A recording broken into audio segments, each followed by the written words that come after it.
Sahana Vavatu Sahano Punaktu Sahaviryam Karavavahai Tejasvina Vaditamastu Mavidvishavahai. Om Shanti Shanti Shanti. May the Divine Being look over us lovingly as a mother and father. May the Divine Being support and nourish us as a mother and may we have the strength and skill to study together the art of spirituality. May no misunderstandings arise amongst us. Om, peace, peace. Peace be unto us and to all beloved beings everywhere. Well, welcome everyone. We are, of course, studying Sri Sarada Devi, her divine play, a book compiled, edited, and written in places by Swami Chaitananda. And we are now studying the chapter on the motherhood of Sri Sarada Devi. And we've come to the subchapter, the subhead, Mother of the Christians. Chapter 14 details Holy Mother's relationship with Western women. Without knowing their language, she communicated with Sarah Bull, Josephine MacLeod, Betty Leggett, Laura Glynn, Sister Devamata, Margaret Noble, Sister Nivedita, Christine Stidle, Alberta Sturgis, Montague, Alberta Sturgis Montague, Countess of Sandwich, and others. Her maternal love and affection broke all barriers of religion and culture, language and upbringing, and made these women her own. And that is their absolute testimony. Every one of them in their diaries wrote that they felt that they were Holy Mother's own, and that Mother was indeed the mother of the universe, and they were her daughters. Holy Mother initiated a few Westerners, including men, two of whom later became monks. In 1911, at Madras, the Mother initiated Charles Johnston of New York, who later received the vows of brahmacharya from Saradananda and became brahmachari Amritananda. The same year, Holy Mother gave initiation to Cornelius J. Heilblom, is that right? Known as Gurudas. During his initiation, the Mother told him that he could repeat the mantra at all times, but if he really wanted to get results, he should meditate at set times and concentrate on the meaning of the mantra. Later, Gurudas was asked how he felt at the time of his initiation, since he did not understand Bengali and Holy Mother did not speak English. He explained, "When a child sits on its mother's lap, in which language do they converse? Similarly, I felt at that time as though the whole world dissolved, and I was a small baby sitting on the lap of my mother. I felt inebriated, and I had no doubts."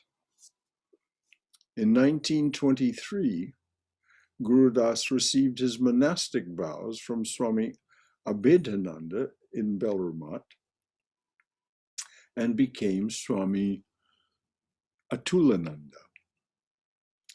The Mother also initiated Dr. Halleck of New York and his wife, Gray Halleck,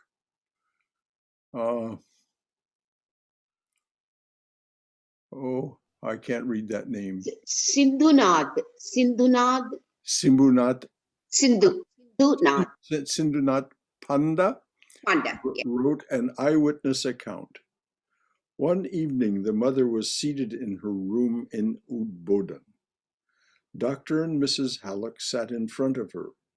Dr. Kanjilal and I were present, and Girish Ghosh sat at the threshold of the door and acted as an interpreter.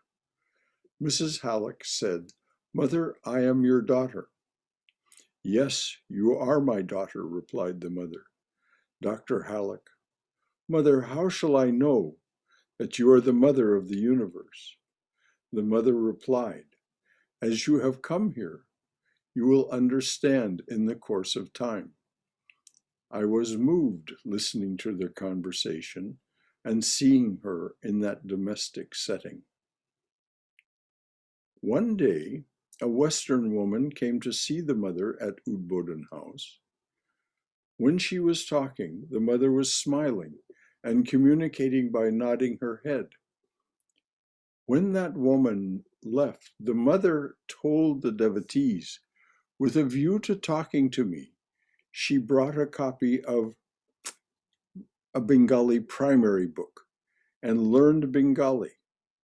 She heard that I get up at 4 o'clock in the morning, so she also started to get up at that time. Blessed are those souls who came in contact with the mother and received her blessings. And of course, that's Swami Chaitananda speaking. Some of the mother's Indian disciples were very patriotic and did not care for English people. The mother told one of them, "My son, you and your brothers, the English people, may quarrel among yourselves, but they are also my children. My son, you and your brothers, the English people, may quarrel among yourselves, but they are also my children." And this refrain was repeated over and over. There was a time at Jairambati when some people were encouraging Mother to participate in a boycott of the English, having to do with cloth and so on.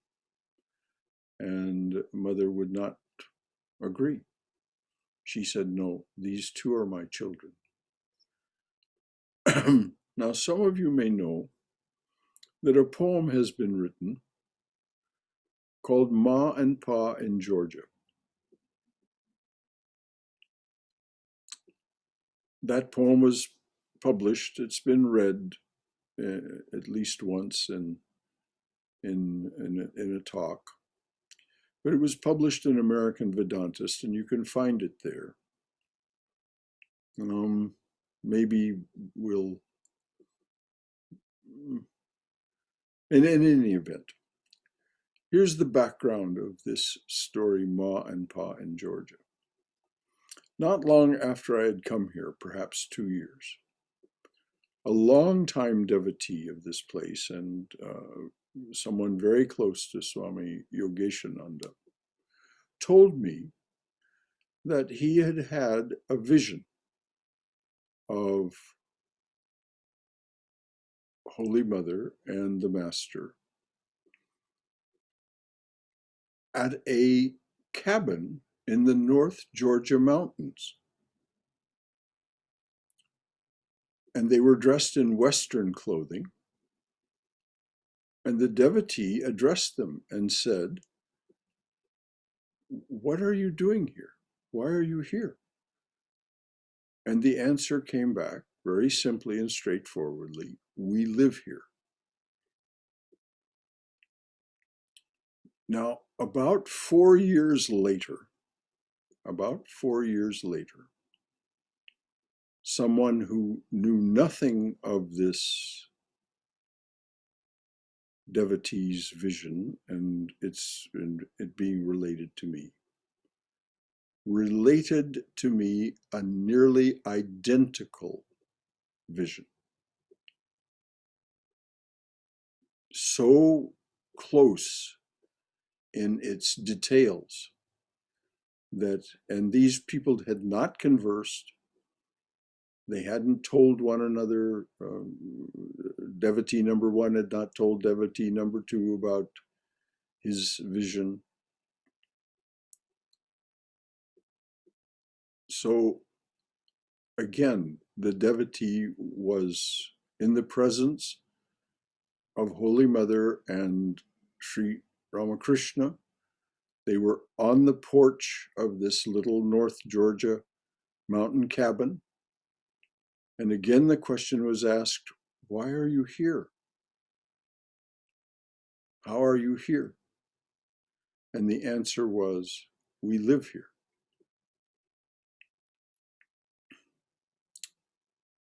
Now, the poem, Ma and Pa in Georgia, was written based on an experience had here by me. It was Mother's Day, I believe just last year. It was May 9th. Yeah, May 19th, May 9th, 2020. And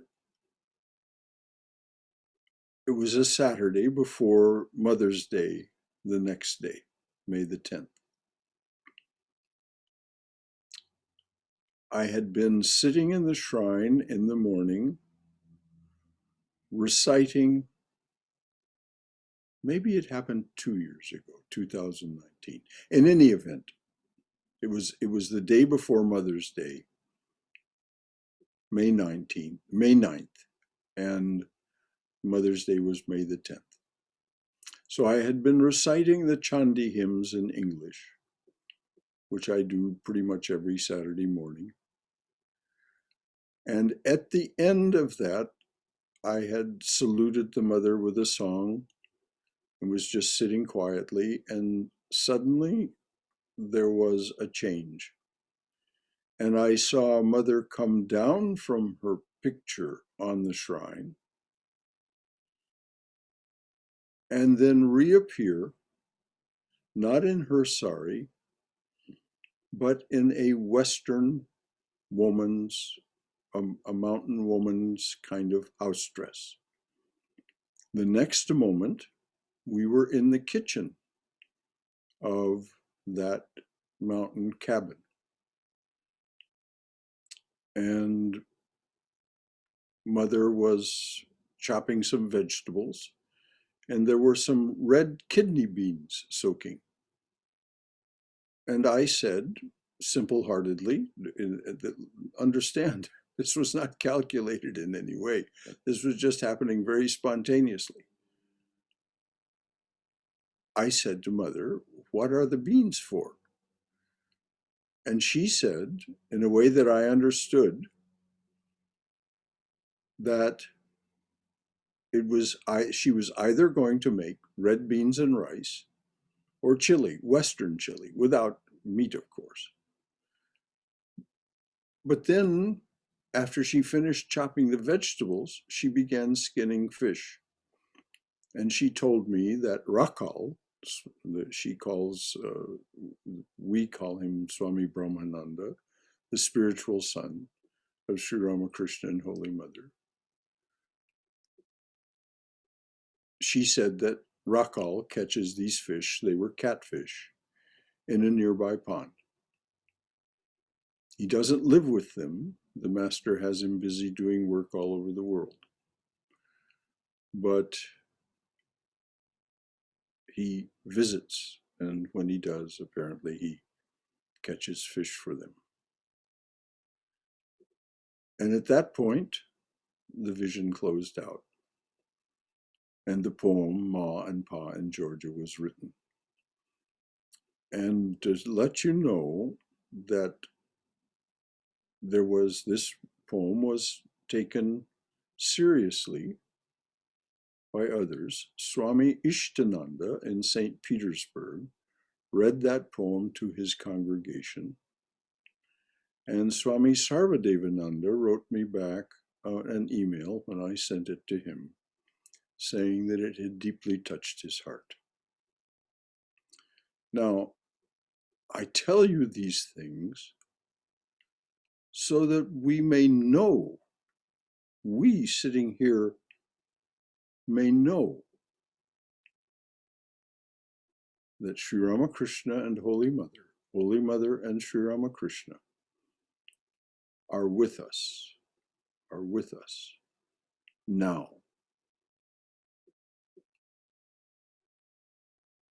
So, any comments or questions before we go on? Because this is, of course, was in relationship to this motherhood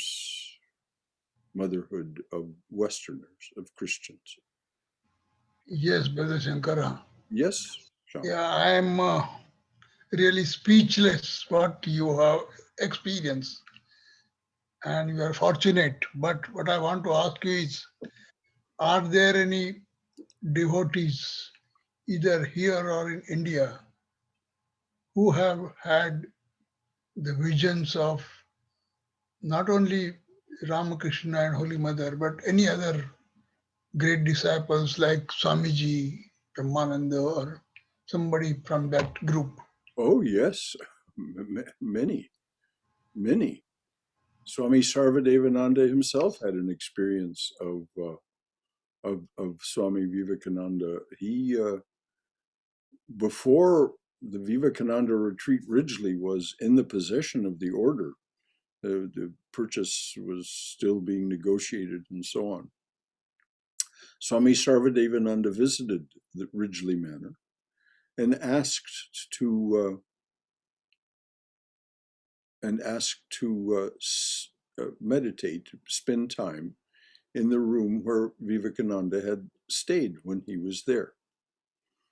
He went in that room about 3:00 in the afternoon, and he didn't come out. And it became supper time. And Swami Atmarupananda, who was in charge of the operation there, he's now the resident minister for the Houston Vedanta Society. Swami Atmarupananda, a Western Swami, got concerned about him and went in, and he found him in an altered state of consciousness.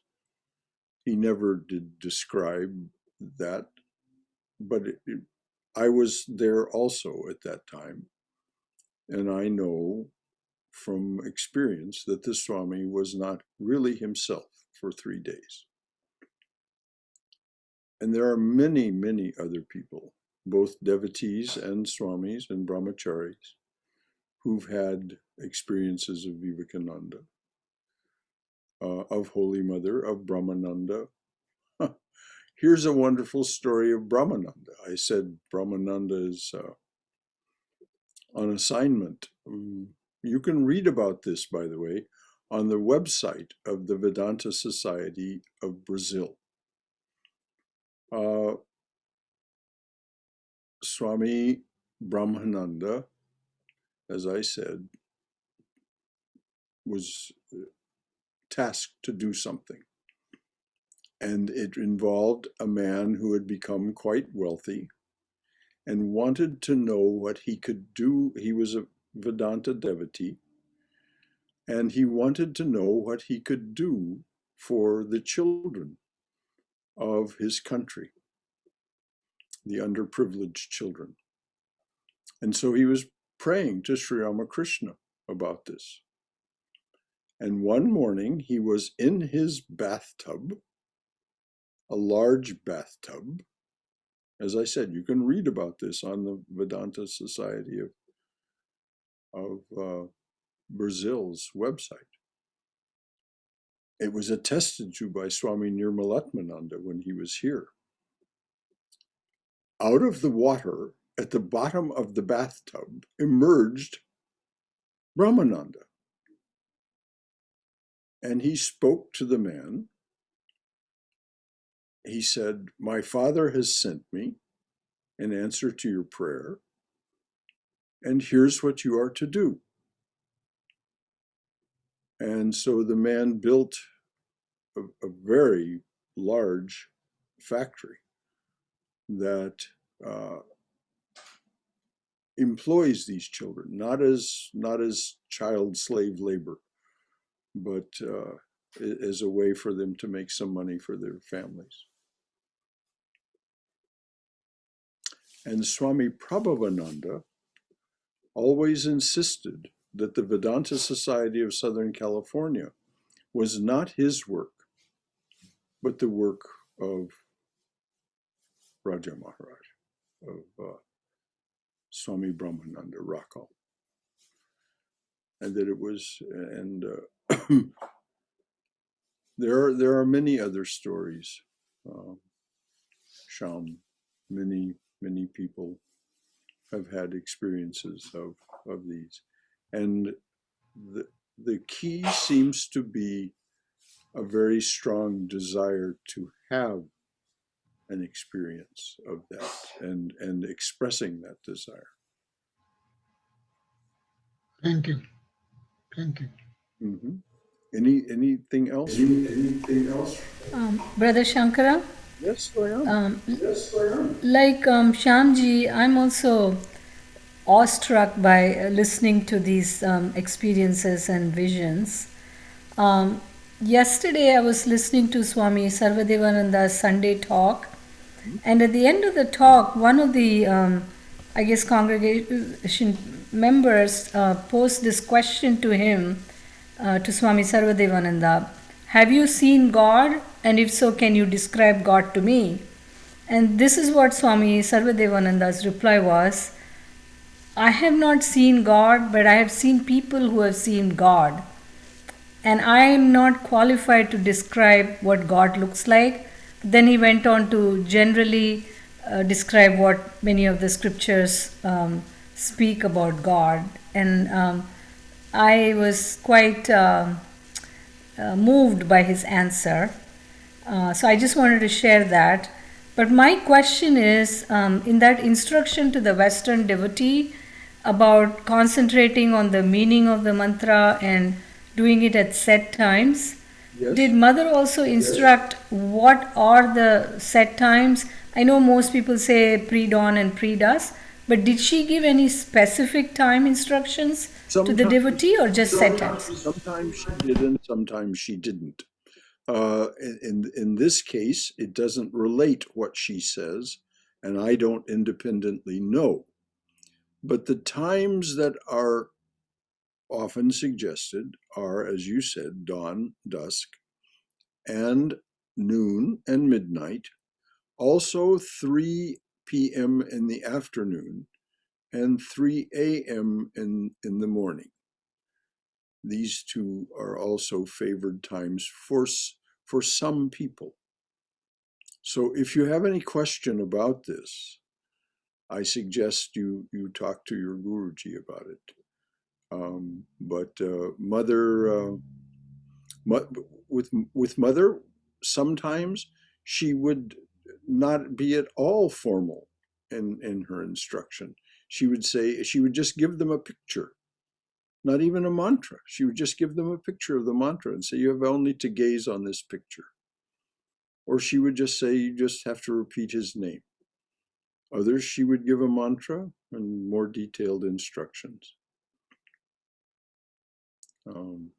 And Sarvadevananda would never tell you if he had seen God. I mean, it isn't that he would lie to you,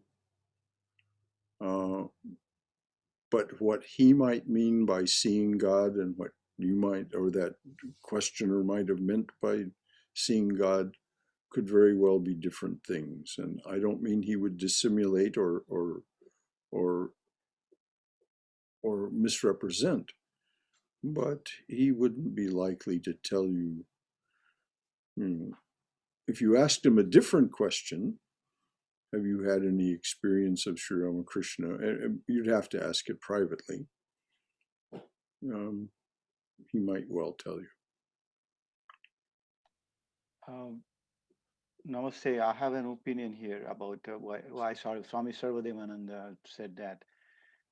In the Ramakrishna order, it is a practice that your spiritual experiences are not shared; they are written down, and once you pass over, all that material is collected and then published, Hmm. and then that is shared. And this was also only except direct disciples. After the disciples of direct disciples also had to follow those rules. Hmm. So that's the reason, probably. That's why he obviously said that. But yeah, I mean, I've talked to Swami Yogeshananda about it, and uh, several other devotees, several other swamis who had these experiences, who wrote books later on. Um, yeah, they never. It's just a law, rule kind of. Well, it's interesting that Swami Ashokananda and Swami Prabhavananda both spoke of their experiences. Yeah, there may have been exceptions, but generally, like They were out exceptions, of no humility doubt. or whatever. Yeah. Um, uh, they didn't speak about them so much publicly, but they did relate them to people. Sister Gargi, you can see in her book um, a heart poured out about Swami Ashokananda. And then there was a book compiled by Pravrajaka Ananda Prana about Swami Prabhavananda, which is now, it was at first circulated privately because of the order's rules about this, but now it has been published and it's called A Light to the West. And we have copies in the bookshop. And in it, there are some stories of Swami Prabhavananda's experiences. He saw all four there at the Hollywood Center. This was common knowledge Swami among, Prabhavananda. among the devotees. Somebody else say something? I said, was it Swami Prabhavananda? You said all four of them he saw there at the center. Yes. Mm-hmm.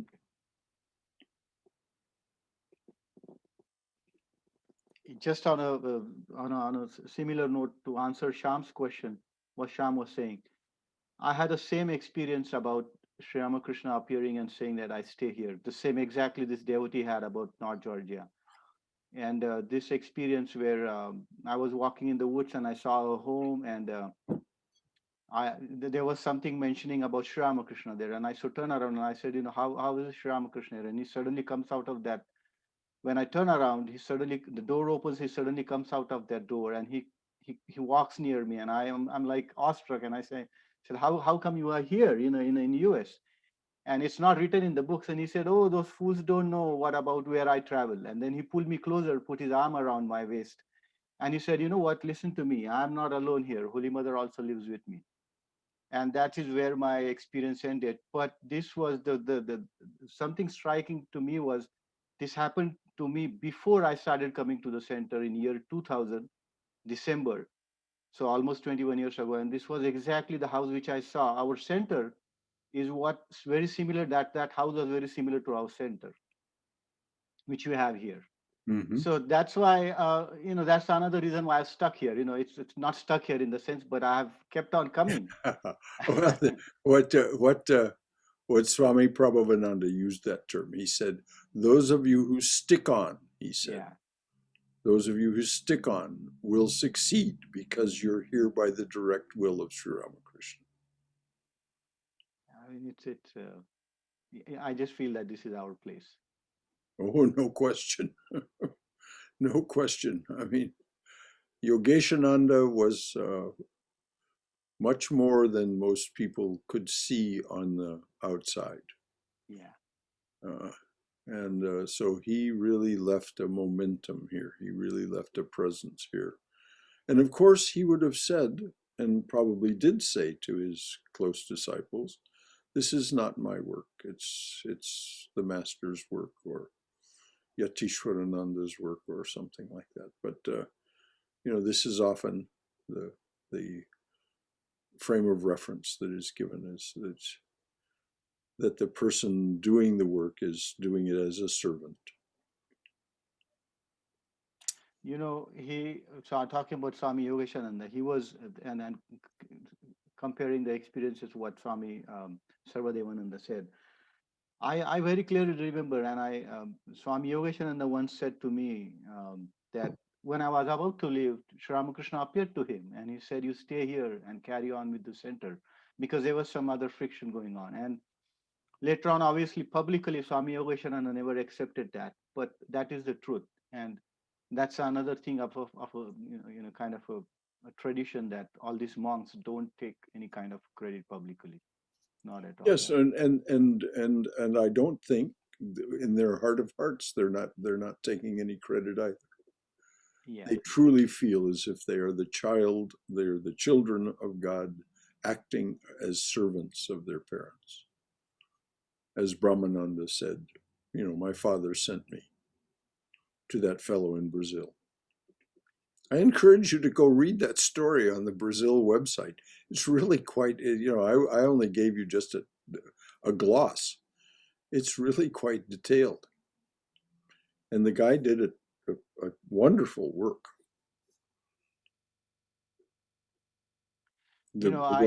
Since we are talking about Swami Brahmananda, a few things I will let slip. I have been a president for 3 years now at this center, and whenever I have some questions or doubt, I pray to Thakur and Mother. And I had a very clear experience. Swami Brahmananda appeared to me in a dream, and he said, "I am the president of this center, so don't worry about it." It was so relieving. I always feel his spirit, and I feel that he is the president of all the centers all the time, and that's how he looks at. That's his kind of domain, I would say. Very well said. And that's my core feeling, that he is the in charge of the center, Swami Brahmananda, and I think that's what Swamiji Swamiji handed over that responsibility to him, and he is carrying over very diligently, I suppose. I think. Well, this is what I'm sure Mother meant when she said that the Master has Raja Maharaj, Rakal, she called him, Rakal, working all over the world, she said. Anything else from anyone before we go on? All right. It is a truth as expressed by Shailesh, as expressed by others, and I shared my own experience just so you would know that this isn't just something told to me. Mother gave me the grace of actually seeing it in action.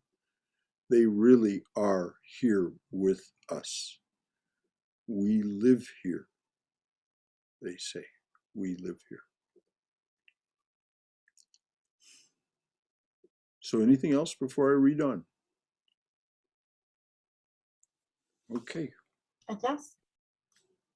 Just couple words. This is Maria. Yes, Maria. I've been in the center this weekend, Sunday, this past Sunday. Yes, I know. You came and bought that book, Ramakrishna and His Disciples. Good for you. Yeah. And I just want to say very short, the first time that I came here to the chapel, of course, nobody was there. But as soon as I entered to the chapel, I could feel like a lot of energy, love, and peace. Wow, I said, wow, I have to stay here for a long period of time and invade those, even though this is empty, but I feel that it's filled with that energy. It's filled, I don't know if it's the people, the masters of what, but it's filled with that peaceful atmosphere. that I said, oh my God, I Yes, really no, need to be here. I really need to be here. I just sit down. Maria, I'm glad you said that. Many others have remarked on it. Yes, of course. And this is what I meant by the momentum left by Swami Yogeshananda. His work in creating this center goes on. And Shailesh just said, well, you know, perhaps the Swami would say, well, it's Rakal's work or Brahmananda's work. Whatever they say, it has the presence that you experienced. And that's why it's here. It was so beautiful, and it's still beautiful because I went Sunday and I just love it. Yes. Well, thank you for your kind Easter card, and I'm glad you visited the center. Yeah, I just want to mention about the plant that probably you will be, the plant will be better on your side, I guess, because it needs some light. The sunlight, direct light. Yes. To bloom. Yes. It didn't bloom yet. Yes. Yeah, well, I really appreciate it. Well, thank you, Maria. I appreciate your saying that. Yeah. Anyone else before we read on?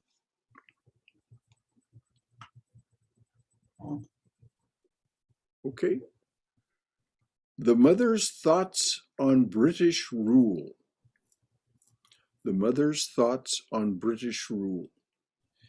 India was under British rule during Holy Mother's lifetime.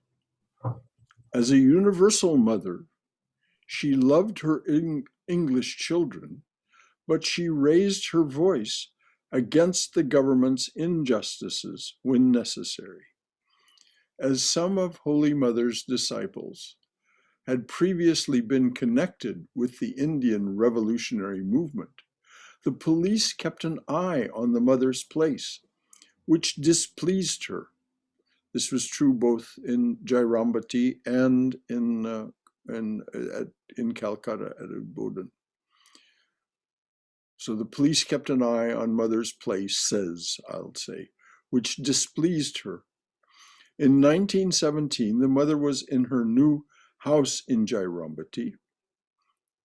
Her brother Kali, Brahmachari Bharada, and others were on the veranda of the parlor when they heard some bad news.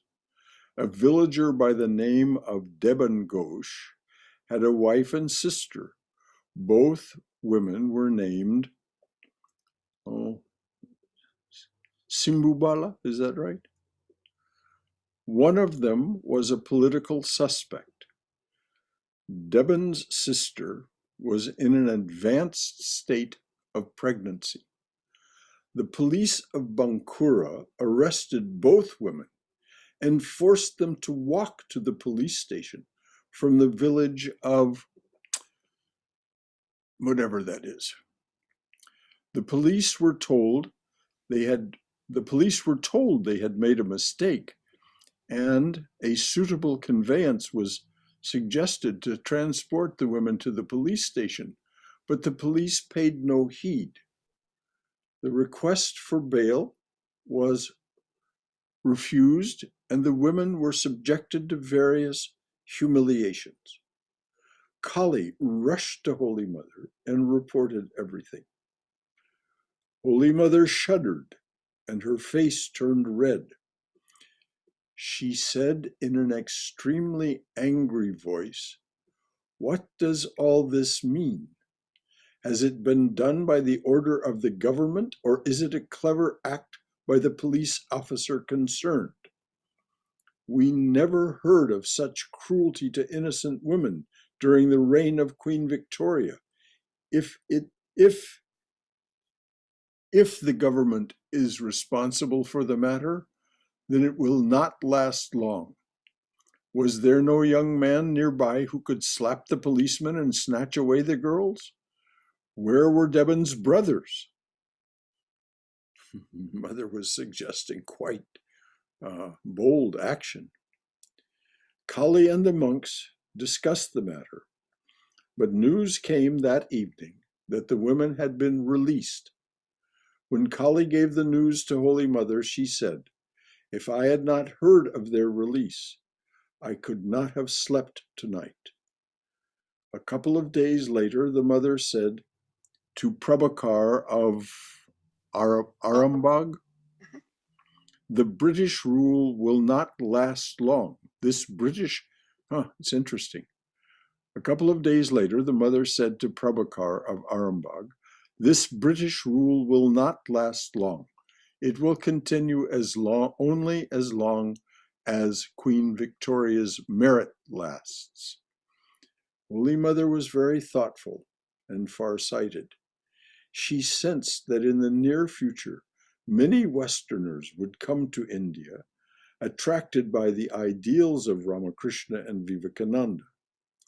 Swami Ritananda recalled, Krishna Prasanna, a learned devotee, stayed at Koalpura ashrama for some days. One day the mother told us, "Look, in the course of time, many devotees will come from Western countries. You should learn English well from Krishna Prasanna." Accordingly, we started to take English lessons, but it was discontinued some days later when Krishna Prasanna left. So Mother made a prophecy. I mean, when Holy Mother says something like what she said about the British rule, it won't last long. Now, in Holy Mother's estimation, from then until 1947-48 was not a long time. But interestingly, she said it will last only as long as Queen Victoria's merit lasts. So there was some merit to that woman, Queen Victoria, that the mother knew of, understood in a subtle sense that she was speaking of, no doubt. Any questions or comments about that British rule little subsection? Okay. Holy Mother's patriotism. Swami Ishanananda recalled, once during Durga Puja, the mother gave me the responsibility of bringing clothes to her nephews and nieces. I brought clothes made of coarse native cloth, but the girls did not like them. They wanted fine English stuff. Irritated, I told them, "Those clothes are made in England. Do you think I will buy those foreign goods?" The mother was seated there, and she listened to the discussion.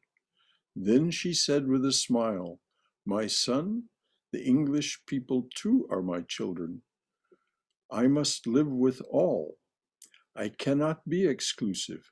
Please buy clothes according to their choice." Later, I noticed that whenever any foreign articles had to be purchased, the mother would ask someone else to buy it instead of me. It was against her nature to hurt anyone's feelings. During World War I, there was a tremendous scarcity of cloth in India because all of the mills were in England. The British took cotton from India and produced cloth in their country, and then exported that cloth to India at high prices. One day, Vibhuti Ghosh, a devotee of Holy Mother, went to visit his fellow devotee Sureshwar Sen in Vishnupur. A young girl of the Sen family said to him, "Uncle, I can't leave my room, so I must pay my respects to you from here." Vibhuti threw his chadar, cotton shawl, into the girl's room. She covered herself with it and came out. When Vibhuti told this story to Holy Mother, she cried.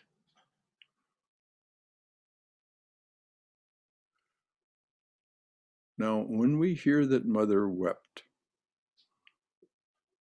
this is not a trivial thing. she's deeply moved by the content of this story. When Bhubuti told this story to Holy Mother, she cried.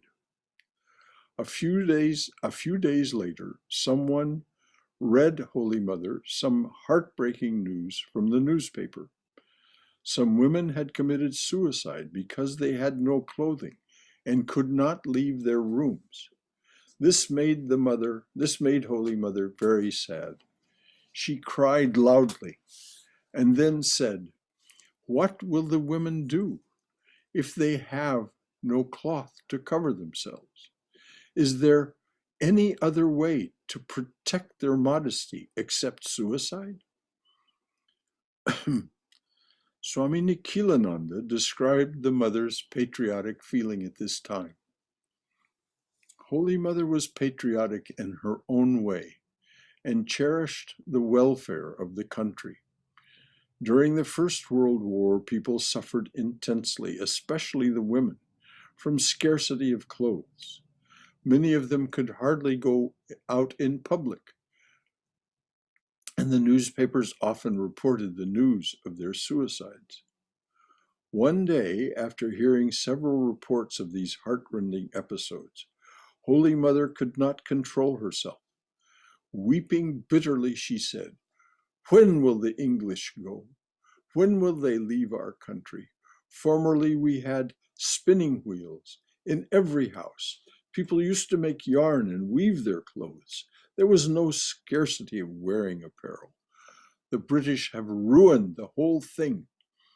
They tricked us and said, 'You will get 4 pieces of English cloth for a rupee and 1 piece extra.'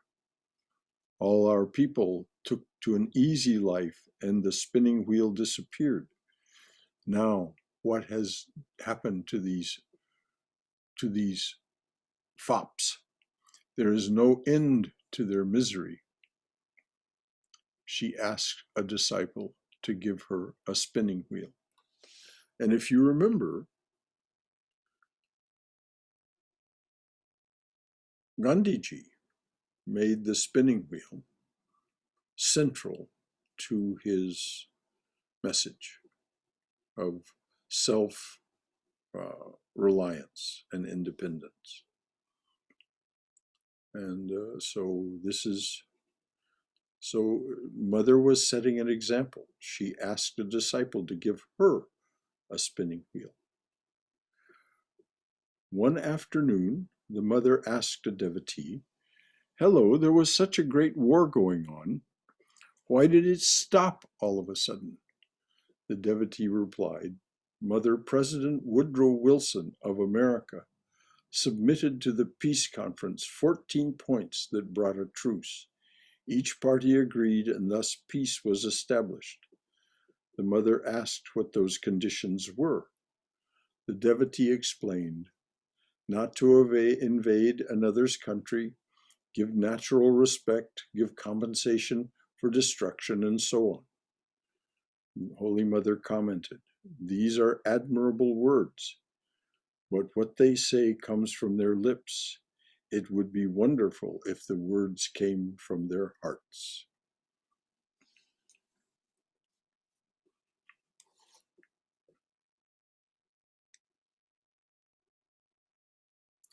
We have some minutes left. Any comments or questions or any discussion about what we've read? I want to make a comment, Brother Shankara. Yes, Haima. This is about the spinning wheel. When I was growing up, all of us, many households had spinning wheel. We all used to do that cloth making, and we had such a fun time doing that. That was nearly 60 years ago. I'm 70 now, so it was 62 years back. It was so much fun doing it. We almost felt like it was like a toy for us. Every day, mother and father would say, "Well, you could just spin the wheel." And we would do that. It was very nice. It was very nice. And I do know British had the police, and they used to snatch the girls. And that's why our parents never used to let the girls loose out in the outside. Yes. in the beginning, I didn't understand when I was growing up in high school and all that. Later on, when I learned all this, then I understood why they protected us, because it was very unsafe for the girls to be. Master शाळेमध्ये त्याला सुटकताही होती. Sham, you need to mute yourself if you're going to speak to someone on the phone or something. So it took me some time to understand why our parents had such a protected the girls, especially they wouldn't let us go out loose alone. We always Oh, yes. we always had to have especially at nights. No, we were never allowed to go out on the roads or any. Of course not. Of course not. You had We to have always people had escorted because by somebody, either parents or servants or somebody they trust. They would go to the shopping, so never would let us go alone when I was young. I could see why. you needed an escort. You needed So- a chaperone Yes, because yes. otherwise you were vulnerable. It just wasn't safe. It wasn't safe. No. Even after the British left, my parents said it wasn't safe for a while until they established their own rule and things were really, it's still taking a long time. It's still taking a long time for India to get Yeah. structured. Well, it's one doesn't overcome Yes, the what happened over centuries that's right. in a matter of decades. Yes. It's going to take some time for India to come right. Vivekananda said it would happen. Holy Mother said it would happen. And it did happen. And Yes. it's coming. But, well, there's still a lot of Stuff, yes. strife and suffering in India. And then British did do some good things. They gave us English. I have to look at that side. We all studied English in schools, and then also railway system. It was well built by Britain. Yeah, Vivekananda pointed out the things that, what somewhat ruefully, he pointed out the things that the British had done that were positive. Nothing ever happens, as he pointed out. Yes. Nothing ever happens that is just negative. There's always a positive There side are to few everything. positive things. Yes, my father always said that. Well, we had some bad things happen, but look at the good things that they did. They gave us English. Now all the schools are taught English and everywhere. And then we got the good railway system they built in the country. So we just have to look at the positive things that they have done to us. So that's what I heard when I was growing up. Thank you, Brother Shankara. Thank you, Jaime.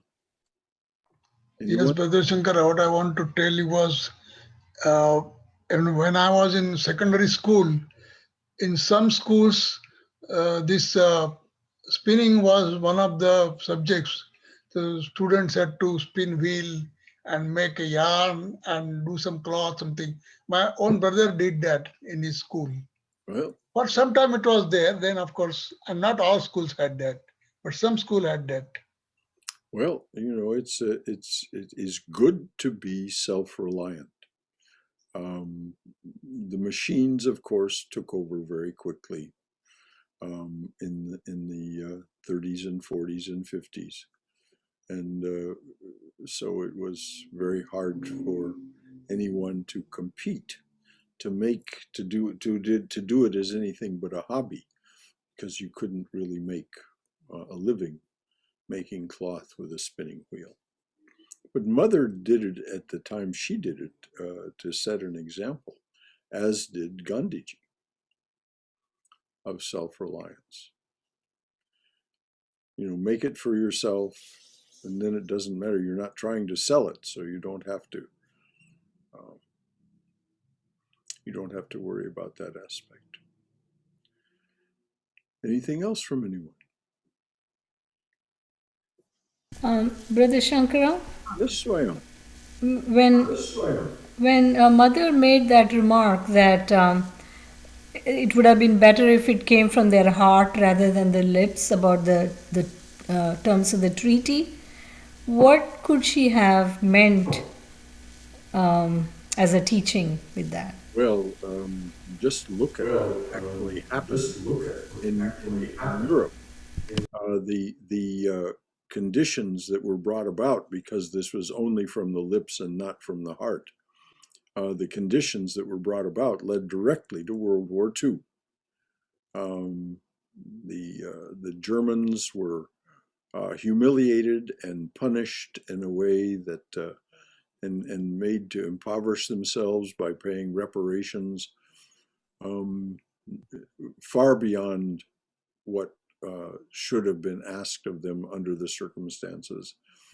And this was, after all, a war among cousins. This was the British Crown and the Kaiser. They were cousins. And so it was a real horror, that war.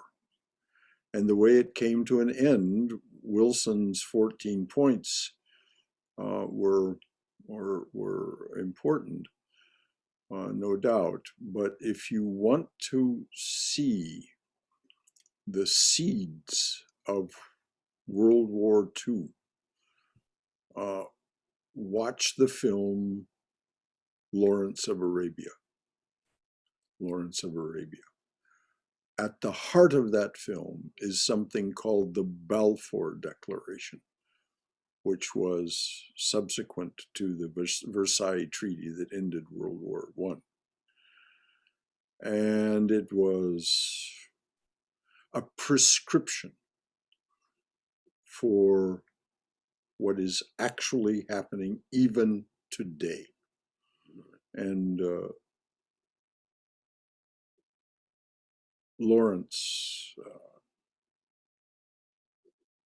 made that point, and it truly broke his heart that the work he had done in Arabia to try to stabilize that region and give it to the people to whom it belonged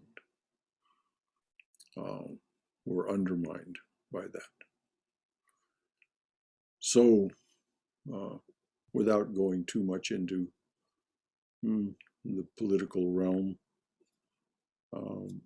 what Mother was pointing to was that she knew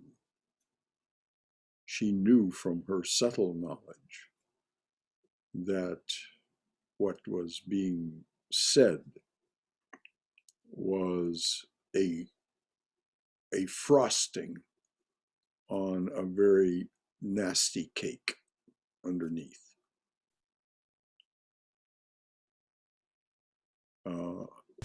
Thank you.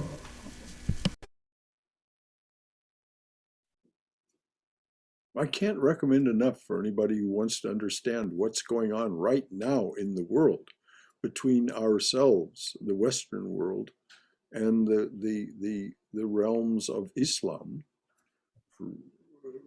Watch that film, Lawrence of Arabia. It will explain a great deal to you. Brother Shankara, I just want to make one more comment. On Easter Sunday evening, there was a special documentary. It's called Three Faiths and One God. It's about Christianity, Islam, and Judaism. It was outstanding two-part series, 2 hours. This was all conducted by all the great professors and theologists and Wonderful. a lot of sages, and it was a very inspiring conversation among people to see the differences in cultures and then accept it, and also see the similarities. It's all one God. Yes. Many Well, faiths. there's nothing in the theology that would bring us to war. Yes. It's the political uses, the fanaticism, as Swami Vivekananda pointed out, the fanaticism that attaches itself to religious traditions that brings us to bloodletting. Exactly. They also talked about how people of Abrahamic faith they tried to tear down the barriers between Islam and Judaism and Christianity, and some of them tried and some of them didn't. It's the same struggle as we're going through now. Exactly what we're going through in so many ways, so many ways. Thank you so much. Well, thank you, Jaime. I had a political science professor. His name was Tom Trombatus. He was a Greek man, naturalized American citizen, but born in Greece. And he prophesied. This was in 1967. He prophesied what would happen as a result of the West's insistence on the political system, political and economic system that we practice and its enforcement. And of course, it's also been a real problem for India. Yes, you're right. Much of the cultural and spiritual aspects of Indian Yes. life are at odds with the materialism and That's right. and avarice of the essentially English economic system. Thank you. That's true. Thank you, brother. Anything else? It's just come up on 9 o'clock. So we'll start next week with Mother of the Birds and the Beasts, which should be a very, I'm sure that Swami Chaitananda writes about this very informatively and even entertainingly. Mother of the Birds and the Beasts. Any last words from anyone? I just want to ask you if what we are reading for Jnana Yoga for tomorrow, is this from the Gita, Bhagavad Gita? No. It's Swami Vivekananda's lectures given in London in 1895 and 1896. We're now into 1896, and we're on chapter 7 of the collected talks, collected together as Jnana Yoga. And so that's, we're in chapter 7. That's Collected talks from Vivekananda. Vivekananda given in London in 1895 and 1896. We're now, I think, in October 1896. I forget the name of the talk now, but it's chapter 7 of that. You can find this, you can find Swami Vivekananda's complete works as a PDF online and download it for free and find chapter 7 of Jnana Yoga. And that's what we'll be studying tomorrow night. Okay, thank you. Thank you, Brother Sakura. Thank you. Anything else from anyone before we close? All right, dears. Because all of us can be auspicious in the world by radiating the meaning of this chant, we'll close with Swami Yogeshananda's translation of this ancient prayer for peace. Let there be peace in outer space. Let there be peace in the sky, on the earth, and in the waters. Let there be peace in the herbs, the plants, and the trees. May the gods be peaceful. May the whole universe be pervaded by peace. Let that infinite universal peace prevail throughout my being. Om Shanti, Shanti, Shanti. Peace, peace, peace be unto us and to all beloved beings everywhere. And of course, we close with this prayer that has to do with the protection of the mother.